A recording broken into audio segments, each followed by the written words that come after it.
अतिशिकारी चिंतामणि पार्श्वनाथ भगवान की जय हो। संश्रवणी आचार्य भगवान गौंटेश्वर बाहुबली भगवान के रूप रखने वाले विद्यासागर जी महामुनिराज की जय हो। अध्यात्म विद्या श्रवणी नवोदय आचार्य भगवंत समय सागर जी महामुनिराज की जय हो। परम पूज्य वीर सागर जी महाराज की बोले आज के परम पूज्य मुनि श्री विशाल सागर जी महाराज की समस्त मुनि संघ की। जिस इस विधान का नाम है कल्याण मंदिर।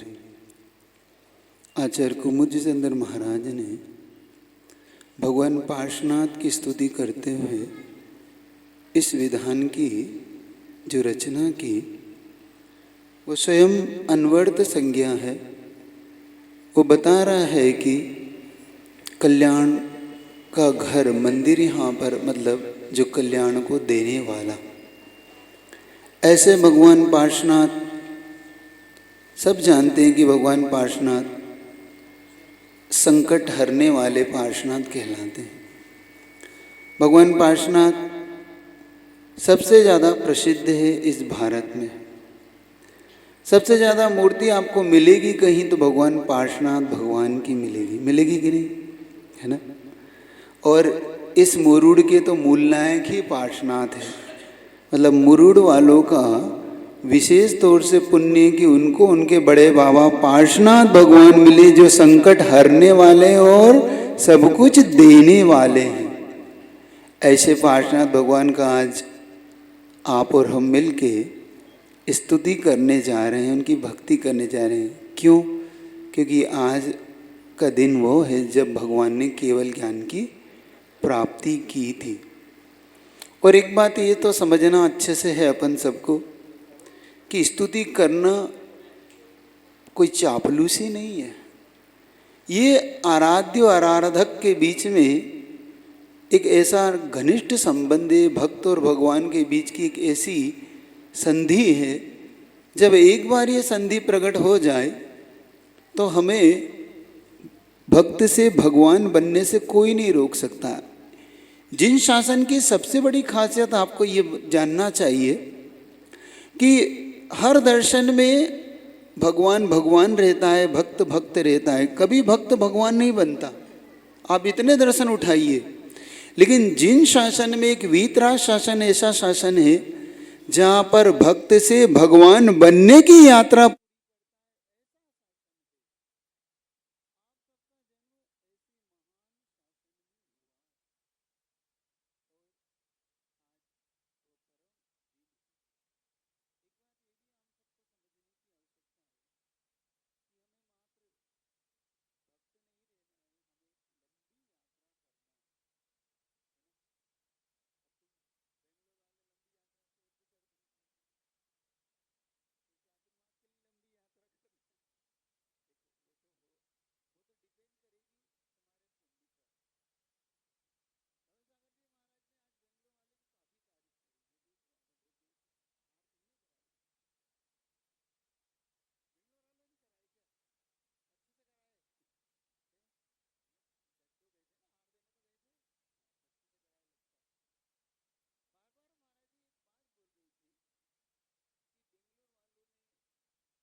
क्यों चुना था। समझ रहे हो आप लोग?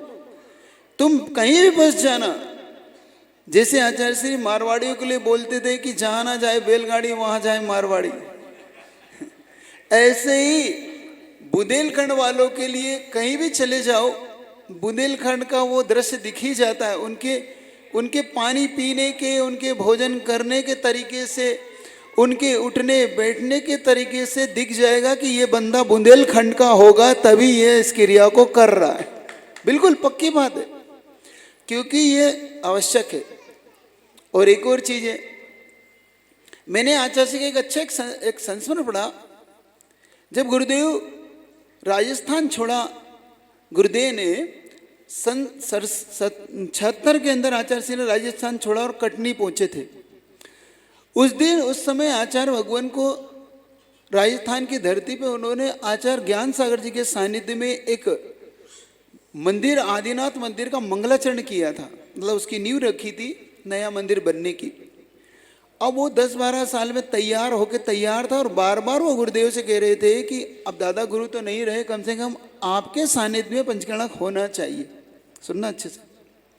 अब गुरुजी कुंडलपुर की धरती पे बैठे हुए थे, सन 79 की बात बता रहा हूँ ये। तो जब 79 में आचार्य श्री वहाँ बैठे हुए थे, तो आचार्य श्री से सब लोग, बड़े बड़े लोग, किशनगढ़ के बड़े बड़े सृष्टि लोग वहाँ पे आके कहते कि आचार्य श्री गुरुदेव भी नहीं है, कम से कम आप चलिए। तो आचार्य श्री ने उस समय कुंडलपुर की परिस्थिति को देख के आचार्य श्री ने एक बात कही थी कि देखो, तुम मुझे ले जाना चाहते हो तो कम से कम कुछ बानगी बोलते ना, पेशगी, जैसे आप कोई मकान खरीदते तो उसके एडवांस देते ना कि कुछ तो दो। तो आचार्य श्री ने कहा कि कुछ एडवांस, यहाँ पे कुछ बानगी तो दो, तब तो मैं सोचूंगा तुम्हारे यहाँ आने का। और उन्होंने, जैसे तुम लोगों ने आज सबने मिलके महाराज जी की बात खाली नहीं की, गुरु की बात नहीं गिरने दी। और एक मैं बात मानता हूं, जब गुरु की बात तुम गिरने नहीं देते तो गुरु तुम्हारी बात गिरने नहीं देता, ये भी सच।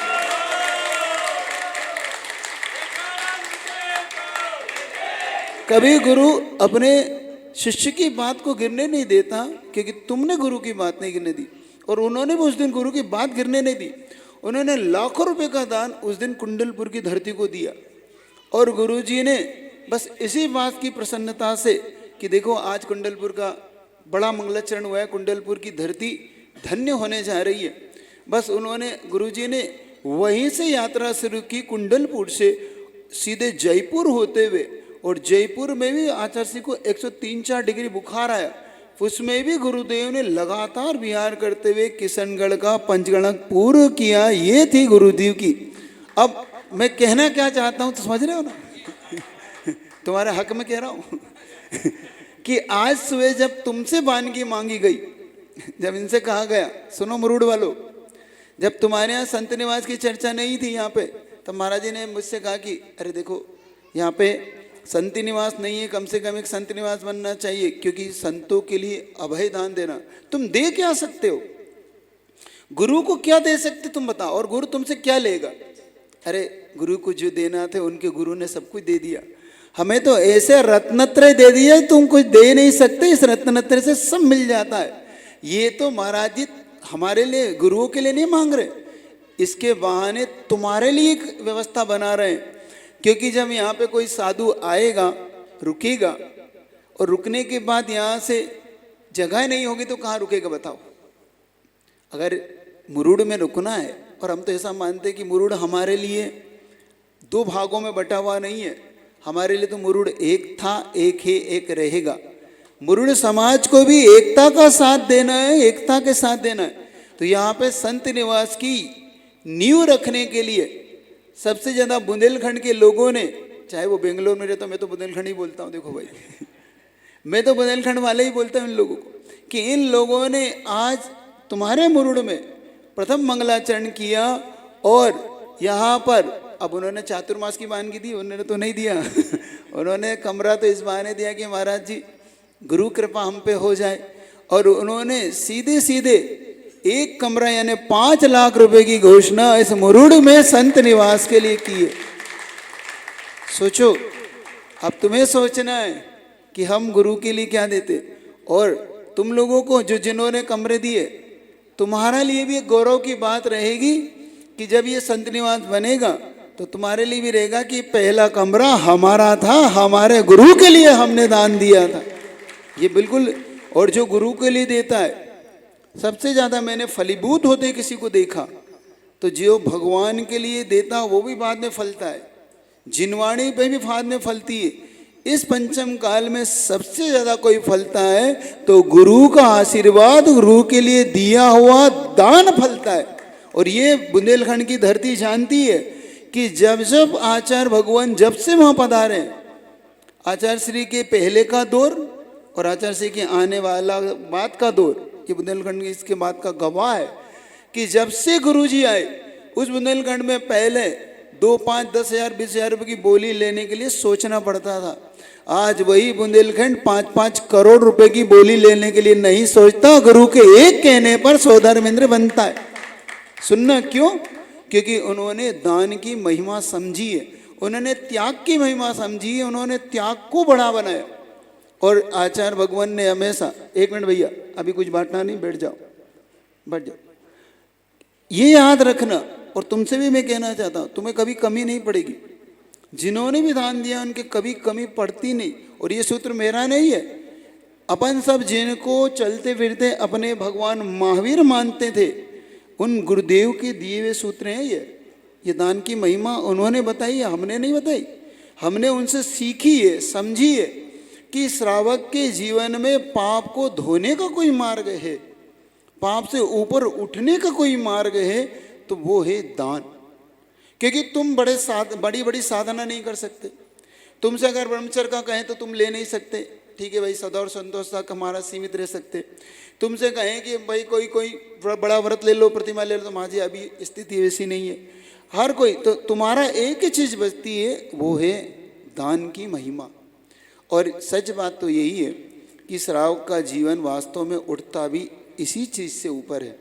व्यक्ति संसार में अपने लिए तो बहुत कुछ करता है, बहुत कुछ कर लेता है, लेकिन कभी कभी अवसर मिलता है अपने देवशास गुरु के लिए करने का।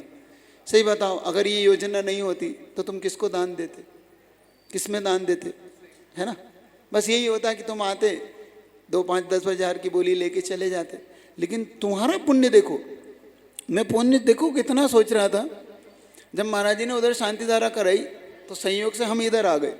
और जब इधर आ गए तो ये लोग, जब युवा लोग दिखे, मैंने कहा तुम ऐसे क्यों खड़े हो, तुम अभिषेक कर लो, तुम्हारा जी यहाँ पानी होगा कि नहीं होगा। तो बुंदेलखंड का पानी बोला देखा ना क्या बोला, महाराज जी पता नहीं है पानी कैसा है अब क्योंकि थोड़ा सा अलग अलग पद्धतियाँ होती है, तो महाराज जी पानी, तो मैंने कहा तुम जाओ छानो। और तो उन्होंने अपने हिसाब से छाना, जीवानी वादिन जैसा भी किया और व्यवस्थित करके पानी लेके आए। तब मुझे लगा कि देखो, यही देख के आचार्य श्री बुंदेलखंड में रुके थे। आचार्य श्री ने क्या देखा था, तुम्हें होता है ना तालबेट की घटना। तालबेट में आचार्य श्री ने एक युवा को पानी छानते हुए देखकर, उस युवा के इस आचरण को देखकर आचार्य श्री ने बुंदेलखंड को अपना मुख्य स्थान बना लिया, रहने का स्थान बना लिया। और पूरे 50 साल में गुरुदेव वहाँ गुजार गए। सोचना, ये होता है। अब तुम कहीं भी रहो तो इस क्रिया को भूलना नहीं है। भूल तो नहीं गए हैं? अब तुम बुला रहे हो वहाँ पे जंगल का स्थान, तुमको पता है आचार्य से 3 ही चीज़ कहते थे, शुद्ध आहार, शुद्ध विहार, शुद्ध निहार। अब ये वहाँ पे मिलेगा कि नहीं मिलेगा? हाँ, तो ले तो जा रहे हो है? और जैसा महाराज जी ने एक और तुम्हें बताया कि देखो, और वास्तव में सच है, पुणे वालों की तारीफ आज कर रहा हूँ मैं, अभी तक मैंने इस बात की तारीफ नहीं की थी कभी। ये बात सच है कि जब आचार्य भगवान से पहले जब वो आए तो सबसे पहले वो, जैसे तुम यहाँ मुरुड़ में आए थे, सबसे पहले वो जालना में आए थे। जालना में वो आके उस शाम को हम लोग बैठे थे। हमने कहा क्या, कहाँ के हो? उनके महाराज जी हम लोग पूना के, हम जानते तो थे नहीं, हम लोग पूना से आए, बैंड बाजा के साथ लेके आए। हमने कहा भाई तुम लगते पूना के तो नहीं हो आवाज़ से, तो क्योंकि आवाज़ तो बता रही है बुंदेलखंड की है। सारे बुंदेलखंड के थे वो भी। सूस में देख लो, खराड़ी में देख लो, चाहे तुम चिंचवड़ में देख लो, ये सारे वही लोग हैं। तो मैंने कहा तुम बताओ, क्या नहीं महाराज जी हम लोग जॉब करते हैं। ऐसे करके उन्होंने, फिर जब उन्होंने पैठन में आके उनकी लॉटरी लगना 50-50 हो गई, क्योंकि हम कुंथलगिरी जाएंगे कि अब पुणे जाएंगे, यहाँ से हमारा तय होना था। लेकिन उन्होंने इतना पुण्य कमाया, उनको जैसे युक्ति बताई महाराज ने, प्रतिदिन अब तुम एक काम कर लो कि प्रतिदिन एक कोई ना कोई भगवान का, तुम्हारे यहाँ तो संभवनाथ भगवान है, कितने अच्छे भगवान है, और अपनी तो राशि उनसे बनती है संभवनाथ भगवान इतने अच्छे भगवान है कि उनके बारे में आचार्य समंत स्वामी भी उस भगवान उनकी स्तुति करते हुए यही कहते हैं कि हे भगवान, इस संसार में कोई बड़ा आश्चर्य नहीं कि संभवनाथ भगवान जिनके पास हो उनके सारे काम संभव हो जाए, ये तय है। ये आचार्य महाराज की घोषणा है। तो ऐसे भगवान तुम्हारे पास है। और उन्होंने पैठन से लेके पूना तक 300-350 किलोमीटर का बिहार, कम से कम 250 से 300 लोग प्रतिदिन होते थे। और तुम्हारे वो बैठे हैं, आशीष बेटा है, पूछ लेना, ये पूना से बेंगलोर गया है ना आशीष, थे ना। पूरे लोग प्रतिदिन, उनकी जिम्मेदारी होती थी कि गुरु को हम पूरा बिहार कराएंगे। अब तुम्हारा कितना है यहाँ से, कितना है देख लेना नहीं तो तुम 40 किलोमीटर बागवानी में आओ, ठीक है ना। तो अब अपना देखो कि तुम्हें कैसे करना है। और पूरे सबको, जैसे महाराज ने आपके लिए एक संकेत दिया, अगर ऐसा होता है तो बात अलग है, क्योंकि अभी तो बहुत दिन है, कम से कम 4-5 महीने बाकी है। इस बार 2 ज्योत पढ़ रहे हैं, कम से कम 28 जुलाई को स्थापना है इस बार, समझ रहे हो। पूरे 20-25 दिन बढ़ गए इस बार। तो 28 जुलाई के बीच में और अभी आज 7 मार्च के बीच में बड़ी 5 महीने की एक लंबी गैप है। और 5 महीने तुम जानते हो महाराज जी कहाँ तक जा सकते हैं MP भी जा सकते हैं, कहीं भी जा सकते हैं, इधर से चले जाएं तो पूना भी जा सकते हैं, पूना के अब तुम्हारा। और मैं तो बेंगलोर को क्यों छोड़ूं, और लातूर भी क्यों छोड़ूं, क्यों लातूर वालों तैयार हो कि नहीं, है ना। क्योंकि लातूर वाले भी लगे हैं और मुरुड़ वाले लगे ही हैं। मुरुड़ वाले तो इसलिए मैं नहीं बोल रहा हूँ कि मुरुड़ में तो हम बैठे ही हैं। मुरुड़ वाले चातुर्मास करा लोगे, है करा लोगे? अरे तो फिर अच्छे से निवेदन करो कि महाराज जी आप कहीं क्यों जाते हो, हमको छोड़ के जाने की जरूरत ही नहीं है, आप यहीं रहो, हैं? बोलो जरा हाँ कि ना, डर क्यों रहे हो डरो नहीं, तुम्हारे पास तो इतना बड़ा परिसर है, इतना बड़ा परिसर इनके पास थोड़ी होगा, है कर लिया क्या नया, ठीक। ऐसे तो बढ़िया, अपनी सबसे अच्छा आपके पास 5 महीने का एक अच्छा समय। और एक बात मैं बताता हूँ, सबसे ज़्यादा दिक्कत कहाँ आती है, वो आती है निहार की, मतलब जंगल व्यवस्था की। अभी आपके पास 2-2.5 महीने मिलेंगे जिसमें भयंकर गर्मी पड़ेगी और कहीं भी आपको जीव की हानि नहीं होगी। नहीं तो बाद में क्या करते हो आप लोग, मुनि महाराज के जाने पर घास वास उखाड़ते हो, घास वास, उसमें गुरुओं को बड़ा कष्ट होता है और गुरुओं को अपनी चर्या पालने में फिर उस स्थान का वो त्याग कर देते हैं। अभी आपके पास एक अच्छा चांस है, 2 महीने 3 महीने जो पड़ेंगे मई जून के, इन जून में भयंकर गर्मी पड़ती है। अगर आपके यहाँ जल्दी पानी गिरता है तो आपको अप्रैल में ही ये काम करना है, उस धरती को इस प्रकार से व्यवस्थित करना है कम से कम। और धरती छोटी मोटी नहीं, कम से कम 7 महाराज जी का संग अगर मान लो तो कम से इतनी बड़ी आपको भूमि चाहिए। नहीं तो तुम क्या करते हो, हमेशा मैंने देखा है 2-5 हज़ार स्क्वायर फीट जब 2-5 गुंटा जमीन के और कहते हो कि महाराज जी जंगल का स्थान है, फिर पूरा संघ परेशान होता रहता है ना। तो कम से कम आप चाहे किसी से भी करो, कैसी व्यवस्था चातुर्मास के हिसाब से ऐसी व्यवस्था बनाओ कि वहाँ पर जैसे गर्मी में घास अभी नहीं रहेगी तो फिर ऊपर से मिट्टी कभी नहीं डालना और चूरी कभी नहीं डालना। चूरी के अंदर इतने छोटे छोटे काले काले जीव होते हैं, हमेशा बड़े वाले पत्थरों से उसको 1-1.5 फीट, ऐसा 1 फीट कम से कम आधा फीट कम के उसको करके, तो उसमें कभी भी हरी नहीं पड़ती, काई नहीं पड़ती और भविष्य में भी उसमें हरी नहीं होती, वो आप देख सकते हो। तो ऐसी ज़मीन जो आपको अगर अभी चाहे वो रेंट में मिलती हो 4 महीने के लिए तो भी आप कर सकते हो। 4 महीने बाद वो गिट्टी कहीं भी चली आपकी हो जाएगी, व्यवस्थित हो जाएगी। आपको ऐसा लगता है भाई इसमें थोड़ा सा कुछ लगता है, तो कुल मिला के आपके पास एक अच्छा चांस है। और शुद्ध पानी, 2 चीज़ आपको याद रखना है, क्योंकि हम बोरिंग का पानी नहीं लेते संग, तो आपको जीवानी की ही व्यवस्था वाला पानी चाहिए, है ना। अच्छा कुआं देख के रखो, जल बरसात का पानी, ये चीज़ें आपको। और एक और चीज़ कहता हूँ, एक सबसे बड़ी चीज़ गुरु के लिए समस्या वाली आती है, जो पेस्टिसाइड वाले धान, पेस्टिसाइड वाली सब्जियाँ। तो आपको ऐसी चीज़ें उपलब्ध अपने आप कराना चाहिए, जिससे गुरुओं को कैंसर जैसे रोग ना हो। गुरुओं को हम चातुर्मास के अंदर इतने अच्छा शुद्ध आहार दें जिससे उनकी साधना, उनकी विशुद्धि बढ़े। नहीं तो देखो आज साधुओं को कैंसर हो रहे, क्यों हो रहे? क्योंकि उसके पीछे ये पेस्टिसाइड्स की सब्जियां, जबकि शुद्ध आहार है, तुम्हारा शुद्ध पानी है, शुद्ध सब, फिर भी क्यों हो रहे? तो उसका प्रश्न चिन्ह में एक ही चीज निकल के आई, हमने जो उसमें सब समझा कि सबसे ज़्यादा जो पेस्टिसाइड्स की सब्जियां हैं, पेस्टिसाइड छिड़कने वाले धान है, तो अभी से आप ऑर्गेनिक चीज़ों को, धान है उनको ढूंढो, ऑर्गेनिक ऐसे सब्जियां हैं, फल हैं जो बाजार से, अभी तो आपके पास काफ़ी अच्छा समय है।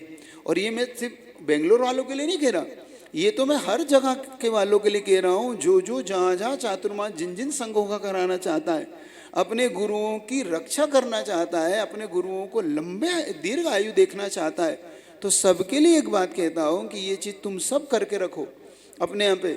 मुरुड़ वाले तुम्हारे पास तो खेतियाँ हैं, नेवली वाले भी बैठे हैं, तुम्हारे पास खेती है, कम से कम एक एक दो दो गुंटे, ऐसे तीन तीन गुंटे, तुम एक एक एकड़ में नहीं कर सकते हो तो तीन तीन चार चार गुंटे ऐसी हरी सब्जियां, ऐसे धान ऑर्गेनिक रूप में कर लो, ताकि तुम उनकी चर्या नवदा भक्ति करते समय इन चीज़ों का प्रयोग कर सको। बात समझ में आ गई? पढ़े लिखे हो, समझ में आ गई ना? अब तुम सबको समझ में आ गई है। पूरा प्लान ला के महाराज जी के चरणों में रखो कि महाराज जी ये प्लान है, यहाँ से हम जाएंगे कैसे, कहाँ कहाँ स्टाफ होंगे, कहाँ महाराज रुकेंगे, कहाँ आहार होगा, इस सब की प्लानिंग पहले से व्यवस्थित करो आप अभी से, क्योंकि बाद में बहुत सारी चीज़ों के लिए आप उलझ जाते हो वहाँ पे। और वहाँ पे अपने परिवार को, वो मेरे को पक्का विश्वास है, अगर थोड़ा सा भी महाराज ने उधर कदम बढ़ा दिया, पक्का नहीं समझना अभी, हाँ अभी तो सिर्फ एक ट्रायल है, कि अगर महाराज जी ने उस दिशा में कदम बढ़ा दिया तो मुझे पक्का विश्वास है कि अभी तुम अकेले नहीं रहोगे, तुम्हारा पूरा बुंदेलखंड का परिवार महाराज जी की सेवा में उपलब्ध होगा बेंगलोर में, मुझे पक्का विश्वास। क्योंकि ये मैंने सुस में देख लिया, सुस में जितने भी बुंदेलखंड के थे वो अपने आप आ जाते थे, महाराज जी हमारा बड़ा अच्छा लगा कि आप यहाँ चातुर्मास कर रहे हो। और एक सोसाइटी बन गई, कलो एकता बलम, तुमने एक बहुत अच्छा ये भी काम किया कि वहाँ पे एक सोसाइटी बना रखी है, जैन सोसाइटी। इसकी बहुत ज़्यादा ज़रूरत है इस समय एकता के लिए। आचार्य भगवान एक ही बात कहते हैं, कलो एकता बलम। और ये भी करना है आपको, इसमें सिर्फ बेंगलोर का, सिर्फ ज्ञानोदय का, वीरोदय का, ये सिर्फ चातुर्मास नहीं होगा। ये चातुर्मास अगर होता है तो महाराज जी की एक ही भावना रहती है, क्योंकि गुरुदेव ने हम सबको एक ही संकेत दिए थे, चातुर्मास स्थापना वहाँ करना जहाँ पर समाज की एकता और अखंडता दिखे। तो तुम लोग को एक काम करना है, पूरे बेंगलोर को जोड़ना है इससे, समझ रहे हो? चाहे वो 20 पंथी हो, चाहे 13 पंथी हो, किसी पंथ को मानने वाला है, किसी संत को मानने वाला है, एक बात ध्यान रखना, ये संघ ऐसा है, हमें किसी से कोई एलर्जी नहीं है, ना किसी के बारे में हमारी कोई राग द्वेष की भावना है। हम सबके प्रति एक जैसी साम्य भाव रखते हैं।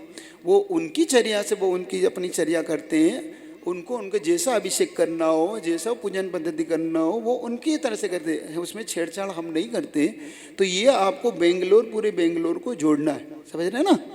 मतलब ऐसा नहीं हो कि अपन सीमित हो जाएं, क्योंकि चातुर्मास सीमित नहीं होना चाहिए, चामुस्तार हमेशा विस्तृत होना चाहिए। हमारे पास एक लंबा विजन होना चाहिए, क्योंकि हम ये चाहते हैं कि आपको देख के वो लोग भी अपने आप की भावनाओं को समझे। समझ रहे हो? ये उपदेश समझ में आ रहा है कि नहीं आ रहा? हाँ, तो बेंगलोर वालों को एक ही चीज़ कहना चाहता हूँ कि तुम्हें अब शांति से नहीं बैठना है। हर 15 दिन में, है ना, कि महाराज जी का मन न बदल जाए इसलिए मन बनाते रहना है महाराज जी का, ताकि महाराज जी का ऐसा नहीं हो कि ये तो एक बार चला के भूल गए, क्योंकि महाराज जी की याददाश्त ज़्यादा अच्छी नहीं है महाराज जी जल्दी भूल जाते हैं, है ना? तो अगर तुम आते नहीं रहोगे तो महाराज जी भूल जाएंगे। आगे बहुत बड़े बड़े शहर भी है महाराज जी, है बहुत बड़े बड़े शहर भी आगे हैं। हाँ, इसीलिए हम कह रहे हैं कि ऐसा ना हो कि महाराज जी बेंगलुरु की जगह पूना मुड़ जाए, पूना की जगह बॉम्बे मुड़ जाए, है ना? तो क्योंकि बॉम्बे और बेंगलोर की एक ही राशि है क्योंकि महाराज जी के लिए बॉम्बे वाले भी लगे। अभी कुंथलगिरी में 200-250 लोग वो भी आए थे, बॉम्बे वाले भी निवेदन करके गए, पुणे वाले तो लगे हैं ही, क्योंकि सभी लोग चाहते हैं कि हमें गुरु का सानिध्य मिले। लेकिन बहुत दुर्लभ होता है, गुरु का सानिध्य मिलना बड़ा दुर्लभ होता है। और गुरु के सानिध्य के लिए एक ही बात कहता हूँ, तुमसे एक छोटा सा उदाहरण देके अपनी बात पूरी करता हूँ। महाराज जी को माइक सौंपता हूँ। इनका विधान तो आप आधे घंटे में करा दोगे, मुझे मालूम है महाराज जी, आप अतिशयकारी महाराज जी हो, 1 मिनट में करा दोगे आप। सुहा तो कराना है। एक छोटा सा उदाहरण देके बस पूरा कर रहा हूँ, क्योंकि बेंगलोर वाले फिर कम मिलेंगे, ये पता नहीं कब मिलेंगे। अच्छा, कितने लोग आए हो तुम? 40। अगली बार 400 से कम नहीं आना, समझ रहे हो? एक नया टास्क दे रहा हूँ। हाँ, और अकेले आए हो, अगली बार जरा धर्मपत्नी को, बच्चों को, सबको लेके आना। महाराज जी को पहचान तो ले, कौन से महाराज जी को ला रहे हैं अपन, कौन से महाराज जी को ले जाना है। चलो अब उदाहरण यहाँ नहीं देता हूँ, रन छोड़ता हूँ, महाराज जी को माइक सौंपता हूँ। और बेंगलोर वालों को भी जाने की आकुलता है ना? ठीक है, इतने रखता हूँ। आप पे गुरु कृपा बनी रहे और सभी लोग ऐसे ही गुरुओं की भक्ति करते रहे। लातूर वालों, हमने बेंगलोर वालों को अभी यहाँ नहीं भरी है, तुम लगे रहे ना। हाँ, और मुरुड वालों, सब लोग अपनी अपनी भावना भाना, जिसका जैसा पुण्य होगा वैसा उसके भाग्य में उसको मिल जाएगा। बाकी सब सर्वज्ञ के ज्ञान का विषय है। इतना ही कह के कि आज भगवान पार्श्वनाथ का केवल ज्ञान का दिन है। बहुत उत्तम तिथि है, चतुर्थी है, शनिवार है और भगवान का केवल ज्ञान का दिन है। सब उत्तम है। आप सबका भी कल्याण हो, सब कुछ अच्छा हो। इसी भावना से बोले गुरुदेव विद्यासागर जी महाराज की।